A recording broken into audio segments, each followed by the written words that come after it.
김건희가 모습을 드러낸 바로 그 순간 현장은 순식간에 난장판이 됐습니다. 카메라 다 꺼. 촬영 중단해. 윤석열이 참다 못한 고함과 함께 실성을 해버린 것인데요. 모두를 충격에 빠뜨린 그날의 상황 확인해 보시겠습니다. 윤석열 전 대통령의 무상 여론조사 수수 혐의 재판에 배우자인 김건희 씨가 증인으로 출석했습니다. 두 사람이 법정에서 마주한 건 이번이 처음인데요. 현장에 취재기자 나가 있습니다. 권준수 기자. 네, 서울중앙지방법원입니다. 네, 윤 전 대통령과 김건희 씨가 마주한 게 9개월 만이라고요. 그렇습니다. 지난해 각각 다른 구치소에 구속된 지 약 9개월 만에 윤석열 전 대통령 부부가 재회했습니다. 윤 전 대통령의 정치 브로커 명태균 무상 여론조사 수수 혐의 재판에서 이 김건희 씨가 증인으로 출석한 건데요. 윤 전 대통령 부부가 법정에서 만난 건 이번이 처음입니다. 언론사에 촬영 신청이 있었지만 재판부가 내부 기준상 허가 대상이 아니라며 받아들이지 않았기 때문에 두 사람이 만나는 모습이 영상으로 공개되진 않습니다. 김 씨는 증인신문 과정에서 윤 전 대통령의 배우자인지 묻는 질문에는 맞는다고 답했지만 윤 전 대통령의 국민의힘 입당 시기 등 다른 질문에는 모두 증언을 거부하고 있습니다. 윤 전 대통령은 김 씨와 공모해 지난 2021년 4월부터 1년 가까이 정치브로커 명태균 씨로부터 2억 7천만여 원 상당의 여론조사를 58회 무상으로 수수한 혐의를 받습니다. 김 씨도 별도로 재판에 넘겨졌지만 1심 재판부는 무죄를 선고한 바 있습니다. 네, 김건희 씨는 어제 박성재 전 장관의 내란 재판에도 증인으로 나왔었죠. 네, 오늘과 같은 이진관 재판부가 진행한 재판이었는데요. 김건희 씨, 어제 재판부 지적에 이어서 오늘도 법정에서 처음으로 마스크를 벗었습니다. 재판부는 오늘 김 씨가 입장하기 직전 진술의 신빙성을 요구하는 대상자에 대해서는 판례상 태도나 표정도 봐야 한다며 마스크 착용을 허가하지 않은 이유를 설명했는데요. 오늘도 재판부의 발언 직후에 법정에 나온 김 씨는 마스크를 벗고 증인신문을 이어가고 있습니다. 지금까지 서울중앙지방법원에서 YTN 권준수입니다. 오랜만에 김건희가 이제 모습을 드러냈기 때문에 관련 소식을 잠깐 다뤄보도록 하겠습니다. 네. 어제 박성재 장관의 내란 중요 임무 종사 혐의에 대한 1심 재판이 있었거든요. 네.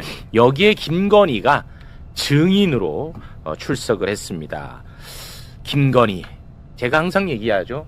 침묵마저 거짓말이다. 네. 침묵 거짓말, 걸음걸이 거짓말, 마스크 거짓말.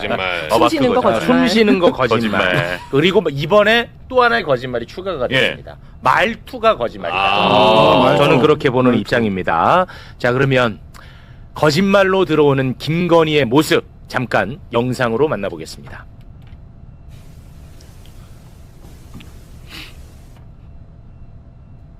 양심에 따라 숨김과 보탬이 없이 사실 그대로라고 만일 거짓말이 있으면 유증의 벌을 받기로 맹세합니다.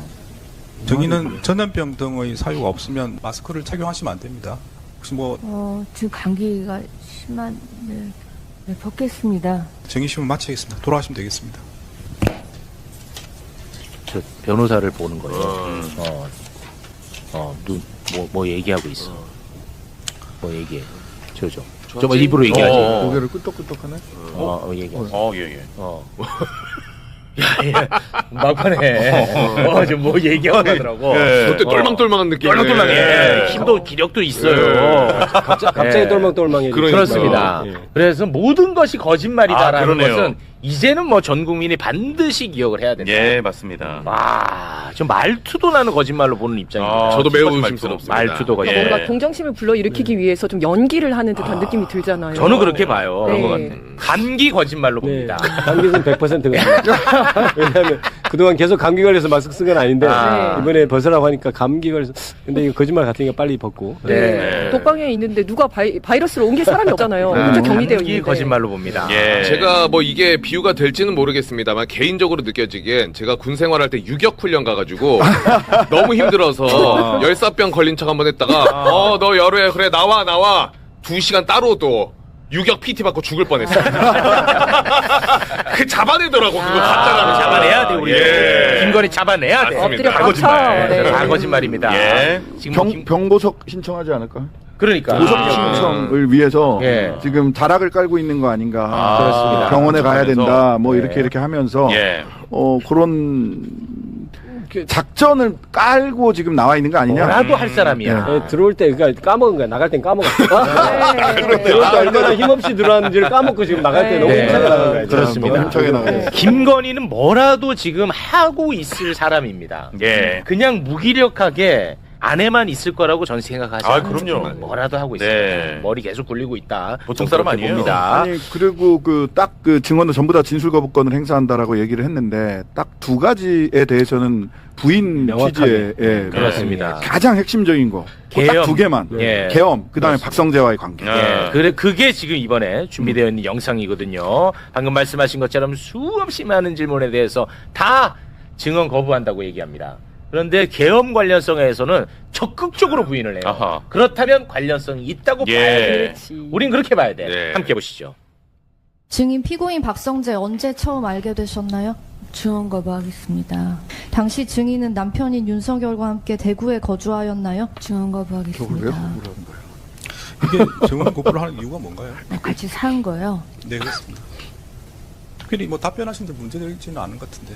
같이 살지 않았습니다. 제가 직업이 있었기 때문에. 증인은 윤석열로부터 피고인 박성재와의 친분에 대해 들은 적 있었나요? 별로 없었습니다. 증인 피고인 박성재와 텔레그램이나 카카오톡 등으로 연락을 주고받은 사실 있으셨나요? 증언 거부하겠습니다. 윤석열 전 대통령이 증인께 비상계엄 선포에 대해서 말한 적이 있습니까? 없습니다. 전후로 다 없습니까?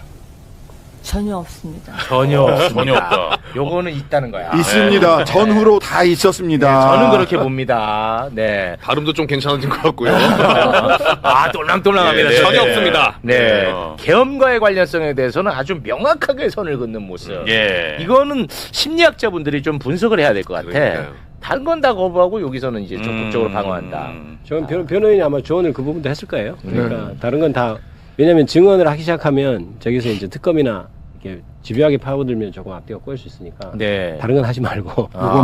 내란 이것은 확실하게 얘기하고 그거는 좀 깔끔하게 가자. 네. 네. 근데 저는 이걸 보면서도 역시 이진관 판사다 이런 느낌 좀 들었었던 게 이제 증언 거부를 아무렇게나 증언 거부를 할 수 있는 게 아니라 증언 거부는 두 가지 경우에만 할 수가 있습니다. 이게 본인과 친인척의 형사 책임과 관련된 부분 한 가지 할 수가 있고 두 번째는 업무상 비밀과 관련해서만 할 수가 있습니다. 그래서 이진관 판사가 저렇게 이거는 특별히 증언 거부할 이유가 있나요? 라고 물어봤던 거거든요. 근데 우리가 다시 돌이켜 생각하면 지기현 판사 같은 경우에는 그 노상원이가 들어가서 증언 거부할게요.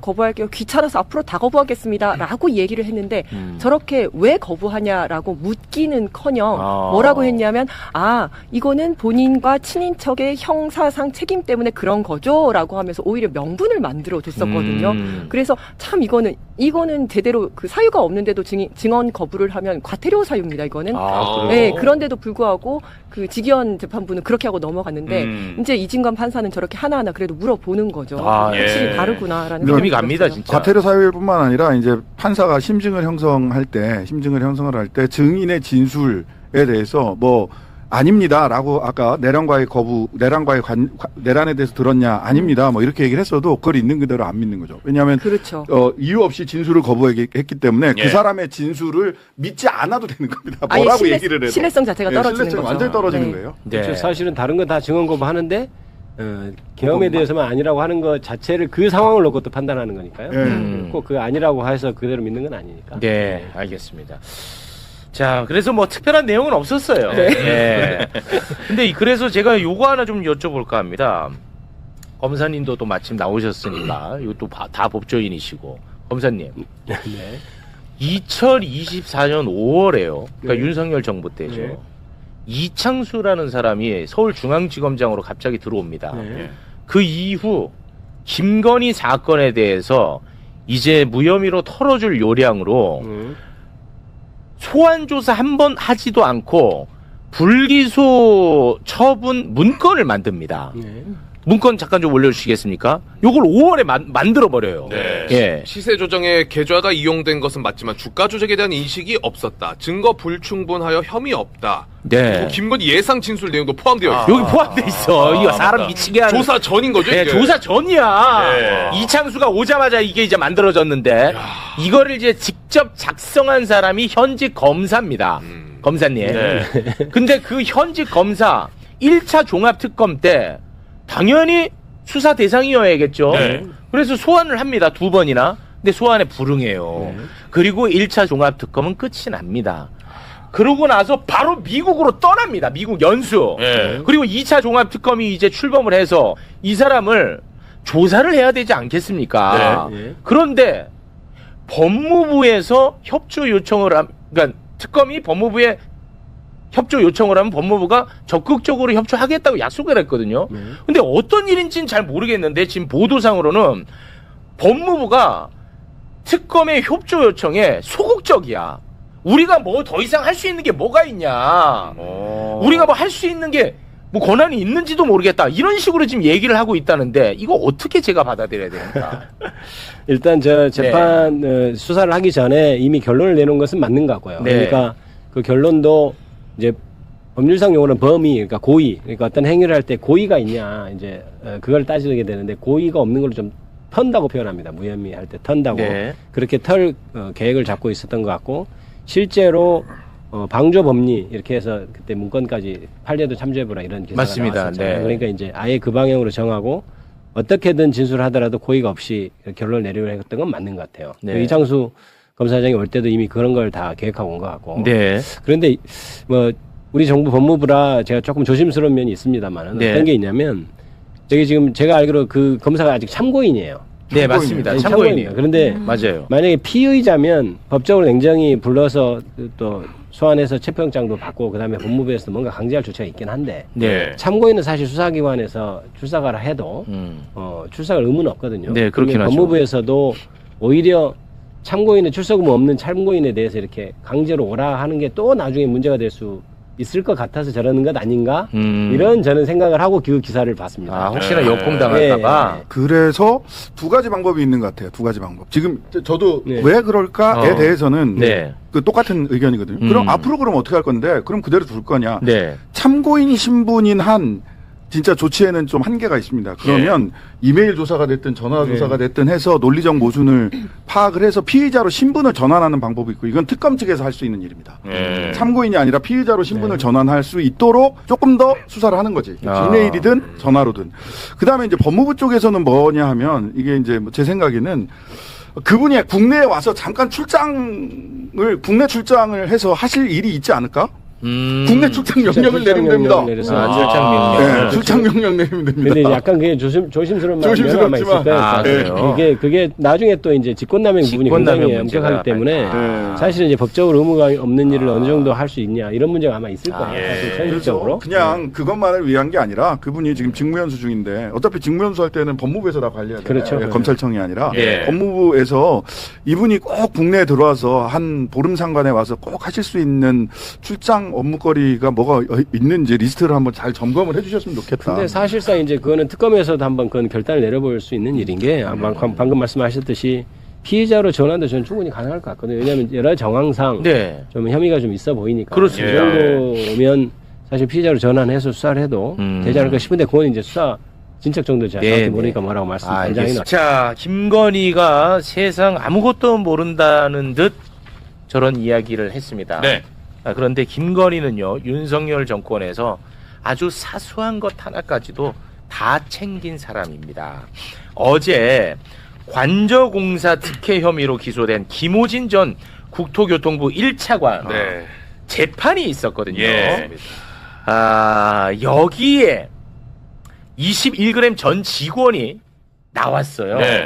근데 아주 새로운 증언이 많이 나왔습니다. 요거는 굉장히 의미가 있었습니다. 맞아요. 소개를 좀 한번 해주시죠. 자, 법정 증언입니다. 공사를 진행했을 때 21g 대표로부터 여사가 주는 공사니까 잘 끝내야 한다라는 취지의 얘기를 들었다. 그리고 은밀한 공간이어서 21g에 맡겼다라는 말을 설계팀에게 들었다라고 증언을 하고요. 특검에서 김건희가 현장에 오면 공사 작업자들은 숨고 경호처 직원들이 창호를 가리고 21g 대표 혼자 밖에 나가서 김건희한테 진행 상황 설명했다는 내용이 맞냐? 라고 물어보니 예! 맞습니다. 김건희 오면서 저 너무 웃기지 않아? 뭐야? 아니 저게 너무 웃겨. 예. 특검이 좀 물어본 게 다른 사람이 저렇게 진술을 한 거야.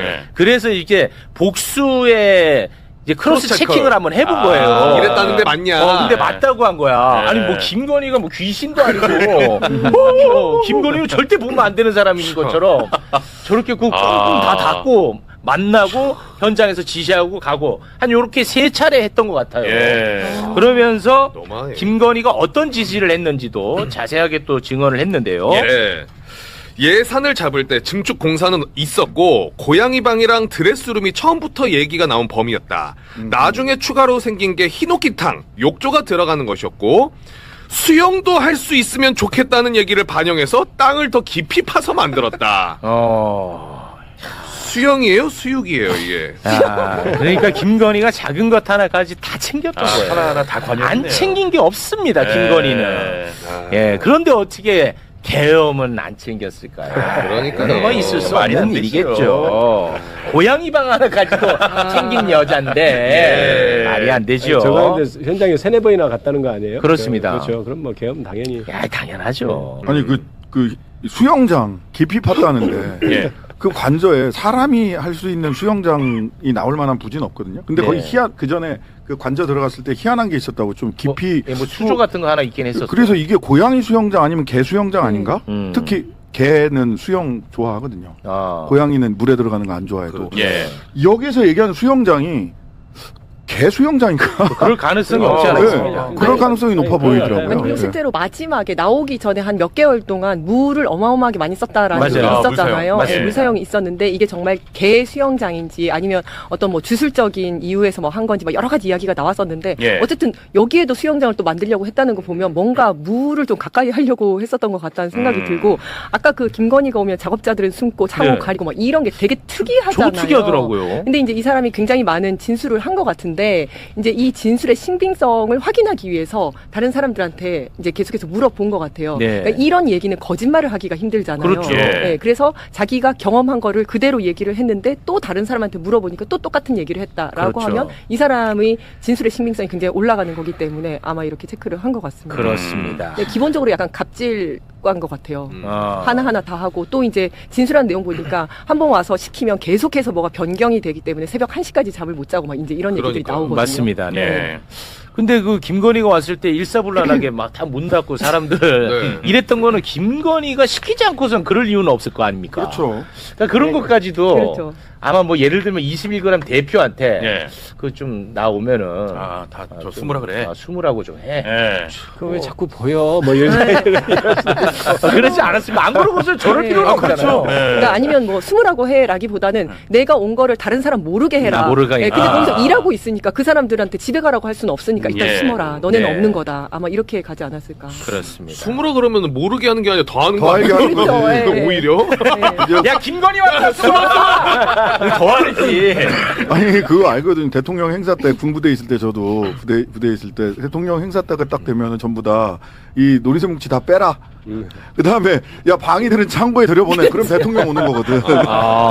대통령은 방위를 싫어해요? 모르겠어요. 제가 방위라서 그런데 창고에 들어가라. 야, 아니 왜 방위는 창고에 뭐라? 그거 좀 그렇다. 나가서 무슨 뭐 사고 칠 거라고 생각을 하는 거지. 약간 태가 안 나는 거죠. 중간에 퇴근할까 봐 그러나 대통령 가는데 막 퇴근할까 봐. 아이 그거 좀 너무하신 거 아니야? 아이 그거 너무하네. 제가 공부대 헌병대 있었는데 야 저희 방위들은 저 창고로 좀 들어가 있어라. 그러면 대통령 오는 날이야.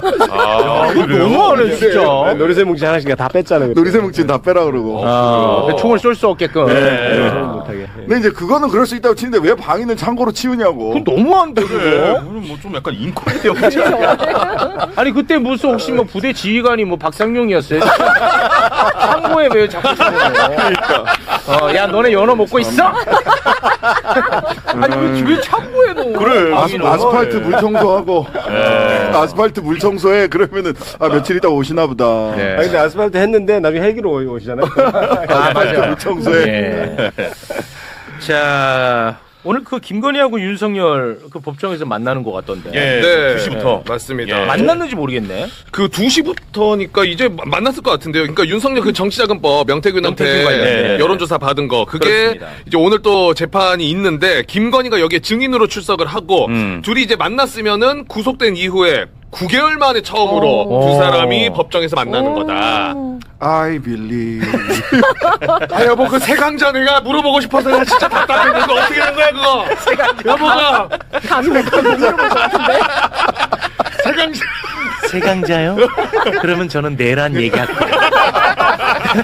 배경음악으로 I believe 깔아줘야 된다니까. 둘이 딱 법정에 들어올 때 I believe. 지금 보도상으로는 오늘 출석했네. 네, 법정에서 대면했다는 속보들이 막 나왔네요. 아, 중계 오늘 중계는 안 되는 거죠. 그러니까 그게 언론사들에서 재판 촬영할 수 있게 해달라 그랬는데 재판부에서 허가 대상이 아니라고 오늘 촬영을 불허했어요. 네. 알겠습니다. 뭐 관련 소식은 내일 저희가 전해드리도록 하겠습니다. 네. 오늘 윤석열 재판에 김건희가 증인으로 나오나요? 김건희 재판에 윤석열이 증인으로 나오나요? 저건 뭐 나와가지고 둘이 상봉할 거다라고 하는데 가능성이 있습니까? 법정에 있으면은 뭐 가능은 하죠. 예, 가능은 그럼 한데. 서로 예를 들어서 같이 법정에 증인하고 피고인으로 이렇게 앉아 있으면 손을 잡아보거나 뭐 이렇게 할 수 있습니까? 그건 어렵죠. 절대 안 됩니까? 네, 피고인석하고 증인석하고는 다른 물리적 위치에 있으니까. 예를 들어서 재판장님, 저희가 참 부부인데 이렇게 지금 떨어져 산 지가 얼굴도 못 본 지가 뭐 벌써 뭐 수억 년이 흐른 것 같습니다. 막 펄펄 부르면서 한 번만 가서 손 한번 잡아보게 해줄 수 없습니까? 이러면 어떻게 됩니까? 감치 임마. 어디 신사원 법정에서 손을 잡고 그래? 감치야. 했으면 좋겠지만, 그거 그렇게 할 수 있는 깡 있는 재판관이 있겠습니까? 뭐 눈앞에서 뭐 그렇게 하면은 약간 아이고 이러시면 안 됩니다. 이렇게 주절주절하는 법정 경위들의 모습이 찍히겠죠. 근데 9개월 만에 이렇게 지금 한 법정 안에 있는 장면이 연출이 되는데 사진 촬영은 또 허가를 안 했다고 그러더라고요. 이게 내란 사건은 아니니까요. 이게 무상 여론조사 재판이거든요. 거기에 윤석열 재판에 김건희가 증인으로 나가는 거거든요. 예. 그러니까 아마 눈은 마주칠 수 있겠지만 아마 서로 눈길을 피할 가능성이 매우 높아 보이고요. 그리고 김건희는 남편과 관련되어 있는 문제니까 아마 증언을 거부할 가능성이 매우 높아요. 예. 그렇게 잠깐 뭐 마주치는 정도로 아마 끝날 가능성이 있어 보입니다. 어제는 이제 김건희가 그 증인으로 나왔잖아요. 근데 역시 이중관 부장판사 요즘에 이재명 대통령, 이중관 부장판사 두 사람 보는 재미로 산다 이런 분들이 많아요. 이중관 부장판사 딱 보면 그동안 사법부에 대해서 우라통이 터졌던 국민들이 저런 판사도 있구나라는 생각이 들고 그리고 굉장히 원칙을 잘 지키잖아요. 법정 내에서 소란 피워가지고 시간 질질 끌려고 하는 침대 축구에 대해서도 단호하게 변호인들에 대해 감시 명령 내리고 어제도 김건희가 증인으로 출석해서 마스크 쓰고 뭐 동정 전략을 하려거나 그런데 정확하게 설명하죠. 뭐 벗어야 된다.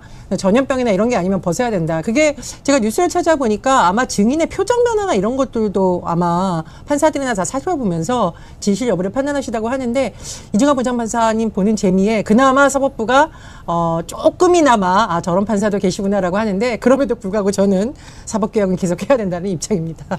근데 그 어제 보니까 이중관 부장판사가 특별하고 유난해서 그 김건희한테 마스크 벗으라고 한 게 아니더라고요. 증인석 이렇게 보니까 딱 앞에 이렇게 마스크, 노 마스크 이렇게 써져 있더라고요. 그러니까 증인은 확실히 사람이 그 증인이 맞는가 이걸 봐야 되니까 마스크를 착용을 못하게 되는가 보더라고요. 그렇죠. 전염병 있는 상황 아니면 해야 되는 거고 김건희는 자기 생을 보여주기 싫으니까 안 벗으려고 한 거고 뭐 그렇게 봐야 되는 거죠. 근데 어제 재밌는 게 이제 김건희한테 마스크 벗어 그러니까 감기가 걸려가지고 해가지고 안 벗으려고 하다가 이진관이지. 그랬다가 큰일 나겠구나 하고 벗는 것 같더라고요. 그거 한번 볼까요?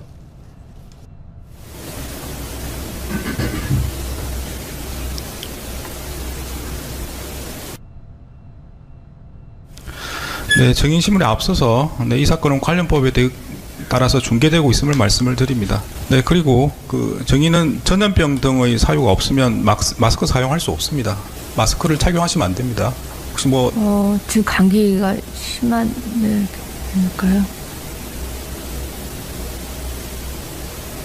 네, 벗겠습니다. 네. 대답을 안 하는 게 더 무서운 거예요. 벗을까요? 그래서 가만히 쳐다보고 있으니까 깨갱하고 어저께 그 김건희 마스크 벗은 모습 보셨죠? 그렇죠. 어떤 생각 드셨어요? 좀 글쎄요.